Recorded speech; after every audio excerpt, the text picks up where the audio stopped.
지금 미국 경제에 무려 7조 5천억 달러에 달하는 현금이 그냥 쌓여 있습니다. 이게 대체 무슨 의미일까요? 이 어마어마한 돈, 과연 어디로 가게 될까요? 오늘 이 거대한 질문에 대한 답을 한번 찾아보겠습니다. 네, 7조 5천억 달러. 정말 입이 떡 벌어지는 숫자죠. 이게 바로 지금 시장에 들어오지 않고 그냥 옆에서 대기만 하고 있는 현금의 양입니다.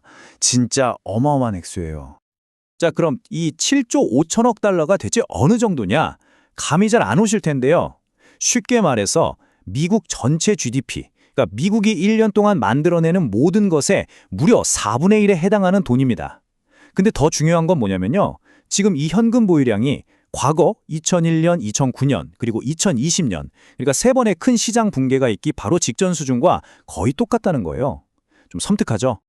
자, 그럼 여기서 가장 중요한 질문이 나오죠. 이 엄청난 현금, 과연 시장 붕괴를 알리는 적신호일까요? 아니면 오히려 엄청난 호황의 신호탄이 될까요? 지금 전문가들 사이에서도 의견이 팽팽하게 갈리고 있어요. 한쪽에서는 이거 봐라. 큰손들이 과거처럼 폭락장을 기다리면서 총알을 쟁여두고 있는 거다라고 경고하고요. 다른 한쪽에서는 아니나 이 돈이 시장에 쏟아져 들어오면서 1920년대 같은 엄청난 투기 열풍, 말 그대로 거대한 파티가 시작될 거다라고 보고 있는 거죠. 자, 그럼 먼저 비관적인 시나리오, 그러니까 붕괴 가능성부터 한번 살펴볼까요? 이걸 보세요. 지난 20년간 있었던 가장 큰 시장 붕괴 3번, 2001년, 2008년, 2020년, 이때마다 공통점이 있었는데 바로 폭락 직전에 현금 보유량이 역대 최고치를 찍었다는 겁니다. 역사는 반복된다는 말이 괜히 있는 게 아니죠. 과거 패턴만 그런 게 아니에요. 지금 나오고 있는 경제 데이터들도 분위기가 좀 쎄합니다. 미국 고용시장은 거의 성장을 멈췄고요. 실업률은 지난 1년 새 1%포인트나 올랐어요. 근데 이게 왜 중요하냐면 바로 2001년과 2008년 경기 침체가 시작될 때 나타났던 신호랑 똑같거든요. 여기까지만 보면 또 한 번 큰 거 오는구나 싶으시죠? 그런데 말입니다. 여기에 아주 흥미로운 반전이 숨어 있습니다. 어쩌면 투자자들이 현금을 들고 있는 진짜 이유는 우리가 생각하는 것과 전혀 다를 수도 있다는 거죠. 자, 그럼 다시 원점으로 돌아가서 이 거대 투자자들 정말로 시장의 꼭대기와 바닥을 귀신같이 알아맞히는 걸까요? 도대체 왜 지금 이 시점에 이렇게 기록적인 현금을 쥐고 있는 걸까요? 그 답이 좀 허무할 수도 있는데요. 이들이 무슨 비밀 정보가 있어서 시장 붕괴를 예측하고 있는 게 아니라는 겁니다. 이유는 훨씬 더 단순해요. 어떻게 보면 좀 재미없을 정도로요. 그냥 간단한 계산기만 두드려 봐도 답이 나오는 문제라는 거죠. 그 계산의 핵심에 바로 이 실질 수익률이라는 개념이 있습니다. 말이 좀 어려워 보이지만 별거 아니에요. 그냥 물가 상승률, 즉 인플레이션을 빼고 나서 진짜 내 주머니에 남는 수익이 얼마냐, 바로 이겁니다. 바로 이 표가 모든 걸 말해줍니다. 과거 세 번의 폭락장 직전 2000년, 2007년, 2019년을 한번 보세요. 공통적으로 은행 이자가 물가 상승률보다 높았어요. 이게 무슨 뜻이겠어요? 굳이 위험하게 주식 같은 거 안 하고 그냥 은행에 돈만 넣어둬도 돈이 불어났다는 얘기입니다. 그리고 지금이 바로 딱 그런 상황인 거죠. 현금 자체가 너무 매력적인 투자처가 되니까 돈이 굳이 다른 곳으로 갈 이유가 없는 거예요. 하지만 현금이 왕인 시대가 영원할 순 없겠죠? 자, 바로 여기서부터 이야기의 분위기가 완전히 바뀝니다. 네, 보시는 것처럼 상황이 정말 극적으로 변하기 시작하고 있습니다.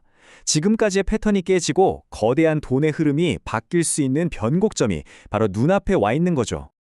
이 차트를 보시면 그 변화가 한눈에 들어옵니다. 미국 중앙은행인 연준이 금리를 내리기 시작했죠. 그래서 현금 이자율은 점점 떨어지고 있어요. 근데 물가는 3% 근처에서 잘 안 내려오고 있단 말이죠. 그럼 어떻게 될까요? 맞습니다. 이제 현금을 가만히 들고 있으면 오히려 손해를 보는 시대, 즉 실질 수익률이 마이너스가 되는 시대가 오고 있다는 겁니다. 이 말이 지금 상황을 정말 잘 표현해 주는데요. 얼마 전까지만 해도 시장의 돈을 쫙쫙 빨아들이면서 경제의 숨통을 조이던 현금이 이제는 갈 곳을 잃고 다른 자산 시장을 불태울 연료로 바뀌고 있다는 뜻입니다. 그럼 그 결과는 뭘까요? 네, 바로 그 7조 5천억 달러, 그 어마어마한 돈이 더 이상 현금에 머물지 않고 더 높은 수익을 찾아서 주식이든 암호화폐든 뭐든 다른 자산 시장으로 한꺼번에 쏟아져 들어올 수 있다는 겁니다. 말 그대로 유동성 홍수가 시작될 수 있다는 거죠. 그리고 바로 이 지점에서 우리는 아주 위험한 역사적 사례 하나를 떠올리지 않을 수 없습니다.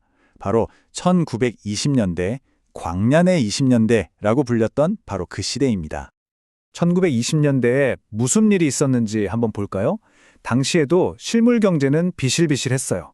그래서 중앙은행이 경기를 살리겠다고 금리를 내렸죠. 그랬더니 어떻게 됐을까요? 풀린 돈이 생산적인 곳으로 간 게 아니라 곧장 주식시장으로 달려가서 엄청난 거품을 만들었습니다. 그리고 그 거품의 끝이 바로 우리 모두가 아는 대공황이었죠. 자, 그럼 1920년대와 지금을 한번 나란히 놓고 비교해 볼까요? 정말 놀라울 정도로 닮아 있지 않나요? 실물 경제는 약한데 중앙은행을 금리를 내리려고 하고 자산 시장은 이미 역대급으로 뜨겁습니다. 이 세 가지 조합, 역사적으로 볼 때 정말 위험한 신호입니다. 그래서 마지막으로 이 질문을 던질 수밖에 없습니다. 우리는 지금 역사의 실수를 되풀이하면서 또 다른 광란의 20년대를 향해 달려가고 있는 걸까요?